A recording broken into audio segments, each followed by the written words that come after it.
So last time we were seeing this first sentence, these 14 lines, this sonnet,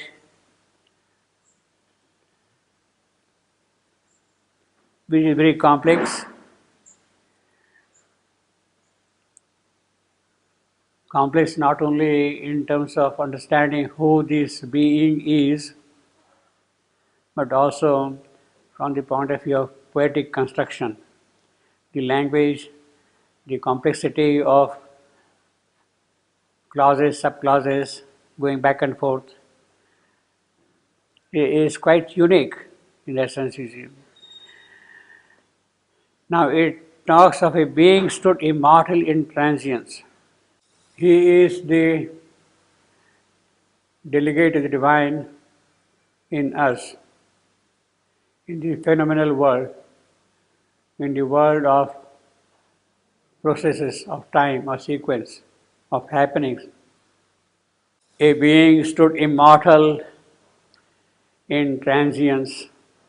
This being, as we saw earlier, is the secret soul of Savitri. It is from this secret soul that have come out the three Madonnas. A secret, a secret being, being of pity, being of power, being of light. These are three Madonnas which saw last time in the early canto, you see. So it is that being now which is standing prominently because she says, I will come back and give you this, I will give you this, I will give you this thing. After meeting the secret soul. That secret soul, now she is seeing that secret soul in front of her. A being stood immortal in transience. Immortal in transience, obviously that being is immortal, it is deathless, no weapon can cleave it, no fire can burn it, no wind can blow it out. That is what the Gita says. Nainam chindanti shastrani, nainam dhata pavaka. No weapon can cleave it. Chindanti shastrani. The fire cannot burn it. It is that being, you see, immortal. The Vedic phrase for this being is the immortal in the immortal. The immortal in the immortal. And that is, according to the Vedic spirituality, is a psychic being, Agni. Agni is defined in the Vedam as immortal in mortal. It is who takes the evolutionary soul forward. It is for that purpose this immortal being is here. Deathless, dallying, playing with momentary things. He has come here and doing all these things here. In whose wide eyes of tranquil happiness, now that tranquil happiness is such that pity and sorrow cannot diminish it, abrogate it. Pity and sorrow cannot affect that happiness, you see. Infinity turned its gaze, so through that eye, infinity is looking at small things, finite things, little things, these things in transience. It is he who is seeing that thing in transience. Observer of the silent steps endeavors, so that being is the observer of the silent steps endeavor, how the moments take forward, come forward, and the passing scenes of the everlasting play. Passing scene, ours is a passing show, but he is observing all those things, you see. In the mystery of his selecting will, in the divine comedy, he is a participant. He is a participant in the divine comedy. The divine manifestation, the new thing which has to come, it is he who promotes it, who carries it forward. Divine comedy. So the divine comedy is basically a new manifestation, the manifestation of the spirit in its creation. That is the divine comedy. So in contrast to that, what is the divine tragedy? He is speaking of divine comedy. So what is the divine tragedy? The divine tragedy is, of course, the inconscience. In the inconscience. He is not participating in it, but he is in it. He wants to promote it, take it forward, you see. The spirit's conscious representative. So now this being, he is describing a participant in the divine comedy, a representative of the spirit, delegate in our humanity, comrade of the universe, ray of the transcendent. That is what he is. That little being is, you see. Well, that it is not he, it is she. That being, this being is she, feminine. She had come into the mortal body's room to play at ball with time and circumstance. Unless the divine participates in this creation, the creation cannot move forward. She has to come. Does the divine suffer? Yes, he does, in a way. He is in ignorance, but he is not ignorant. He is not ignorant. He is in ignorance. He is conscious of things, you see. Same thing here also. He is participating in mortality, but he is not mortal. He is not mortal. To play at ball with time and circumstance. To play at ball, so there is that famous photograph of the mother in the sports ground. She is kicking the football, you see. You have seen that. Play at ball. A joy in the world, her master movement here. That is the whole purpose. Joy. To give joy. That play is what? The play of joy. The passion of the game lighted her eyes. So she is enjoying the whole play, whole game. See. A smile on her lips welcomed us bliss and grief. So not only bliss, but also grief. Because she is participating in it. She is welcoming bliss to promote bliss. She is welcoming bliss to promote bliss. She is welcoming grief also to remove grief, to transform that grief into bliss. For both the purpose. All things she saw as a masquerade of truth. She masquerade because it is a play. Masquerade is the medieval drama when all noble people used to wear fancy dresses, masks, and do all kind of fancy things like that. See, it is a masquerade of what? Of truth. She is doing that thing. Disguised in a costumes of ignorance. So you wear variety of costumes, you see, and engage yourself in the play there. Crossing the years to immortality. For what purpose? To move closer and closer to immortality. All she could front with the strong spirits of peace. That is the foundation. Whether it is grief, whether it is bliss, whether it is toil, suffering, enjoyment, whatever it is. Unless there is the foundation of peace, nothing can be done. Nothing can be done. There has to be the foundation of peace. That is the basic thing.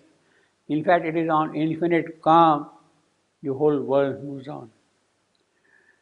The other extreme is a kind of luminous passivity of the Supreme. Luminous passivity of the Supreme, which sustains the activity of the Supreme. Without that peace, that passivity, activity cannot happen. See. All she could front with strong spirit's peace. But since she knows the toil of mind and life, As a mother feels and shares her children's life, she is close, she is there.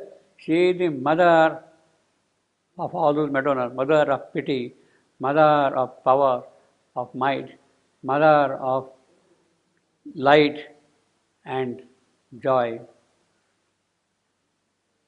She is the mother of all these things. But since she knows the toil of mind and life, but this poor lady does not know the toil of the physical.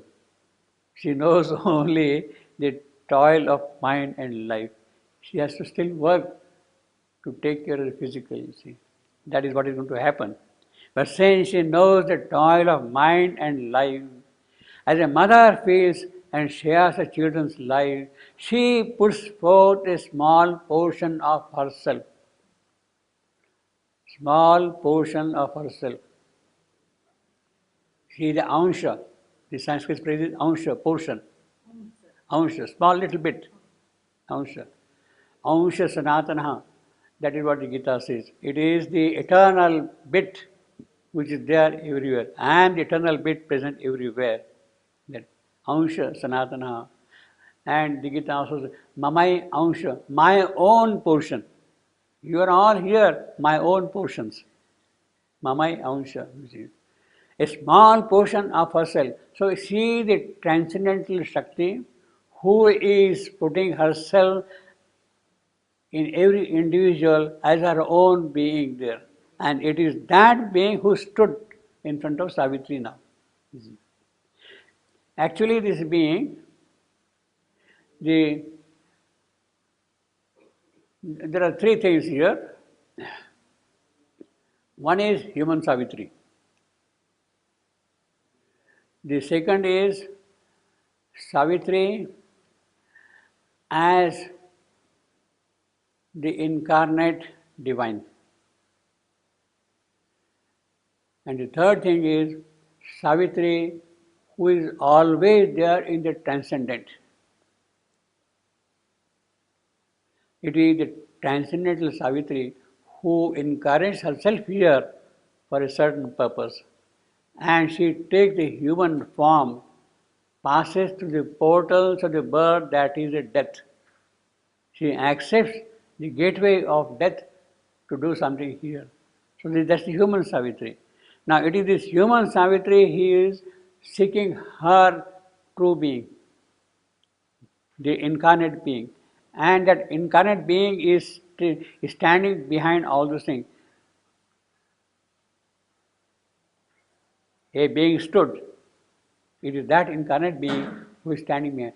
In the spiritual philosophy, you have essentially Jivatman, the central being. Central being is always in the transcendent. And it is the projection of the central being in the evolutionary process which comes as the psychic being or as the soul and carries it forward. Means unless that Jivatman, that central being is there, the psychic being cannot function here. Now it is therefore that central being and this progressive psychic being which are now coming together. Savitri, her soul, and the central being, they are meeting each other here. But since she knows the toil of mind and life, she will know, obviously. As a mother feels and shares her children's life, she puts forth a small portion of herself, a being no bigger than the thumb of man. Now this is the most famous phrase, Angushta Matra Purusha. Angushta, that is thumb. The Upanishads, there is a specific reference in the Upanishad, Katha Upanishad, Shvetashwara Upanishad. In three Upanishads, the being is defined as somebody who is not bigger than the thumb of a man, you see. But of course, luminous. Angushta Matra Purusha. Angushta means thumb. Purusha, being, you see. A being no bigger than the thumb of man, into a hidden region of the heart. So he is there seated deep within the heart, in the cave of the heart, Hridaya Guha. Cave of the heart, Hridaya. Heart, Hridaya. Cave, Guha. He is sitting there inside the cave of the heart there, a being no bigger than the thumb of man into a hidden region of heart. Hidden region of heart. Heart, Hridaya. Hidden region, instead of saying cave or guha, he is putting as hidden region. Into a hidden region of the heart to face, for what? To face the pang and to forget the bliss. Unless she participates in this creation, she cannot remove the pang and suffering of this creation. To face the pang and to forget the bliss, to share the suffering and endure us woes and labor with the labor of the stars. The stars are laboring for what? They are constantly laboring to give us light in the darkness of the night. That is the labor. And it is what she is doing here. In the night, in the darkness, she is laboring to take us to light. Labor mid the labor of the stars. That is the labor of the stars.